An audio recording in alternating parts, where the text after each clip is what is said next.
Hello brothers. විද්‍යාඥයා විසින් තම වායුගෝලයේ වේගයෙන් අහිමි වී යන ග්‍රහලෝකයක් හොයාගෙන තියෙනවා. WASP 1.7 107යි B9 හඳුන්වන මේ ග්‍රහලෝකය විශාල කාන්දුවීමක් අනාවරණය කරගෙන තියෙනවා. එහි හීලියම් කාන්දුවන වේගයේ කොතරම්ද යත් එම වායුව දැන් ග්‍රහලෝකයට වඩා 5 ගුණයක් පහළින් විහිදී තියෙනවා.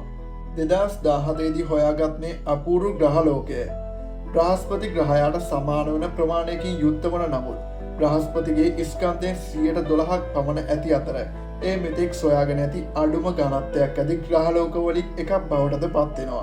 එනම් එය අස්ථායි ග්‍රහලෝකයක්. ඉතින් මේ WASP 107b කියන ග්‍රහලෝකය තමන්ගේ සූර්යයා වටා ඉතාමත් ආසන්නයෙන් තමා කක්ෂගත වෙලා තියෙන්නේ. හරියටම කිව්වොත් අපේ බුදු ග්‍රහයා සූර්යයා වටා කක්ෂගත වෙනවට වඩා 7 ගුණයකින් සමීපව කක්ෂගත වෙනවා.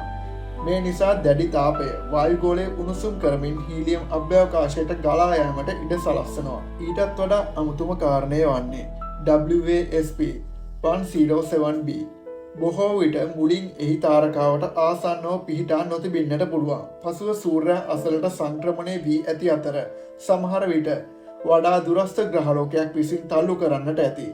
එම මාරුව මෙම ග්‍රහලෝකය මගින් මාරාන්තික කක්ෂයකට ගෙනවිත් තියෙනවා. ජේම්ස් වෙබ් දුරේක්ෂය මගින් එම ග්‍රහලෝකයේ වායුගෝලයේ ජලය කාබන් මොනොක්සයිඩ් සහ ඇමෝනියාද සොයාගෙන තියෙනවා. නමුත් මෙවැනි ග්‍රහලෝකයක මිතේන් තිබිය යුතු නමුත් එහි මිතේන් නැහැ. පරීක්ෂකයන් සිතන්නේ අධික තාපය නිසා ග්‍රහලෝකය තුළ ප්‍රචණ්ඩකාරී මිශ්‍රණයක් ඇති කරන බව සහ ගැඹුරු ස්තරවලින් විවිධ වායුන් ඉහළට ඇදගන්නා බවයි. මේ ආකාරයේ වෙනත් ග්‍රහලෝකයක් අහිමි වීම නැරඹීමෙන් පිටසක්වල ග්‍රහලෝකවල සහ වායුගෝලයේ පරිණාමය වන ආකාරයේ තේරුම් ගැනීමට අපිට ගොඩාක් පහසු වෙනවා. See you. කුරුමිට්ටාව ෆලෝ කරන්නත් අමතක් කරන්න එපා.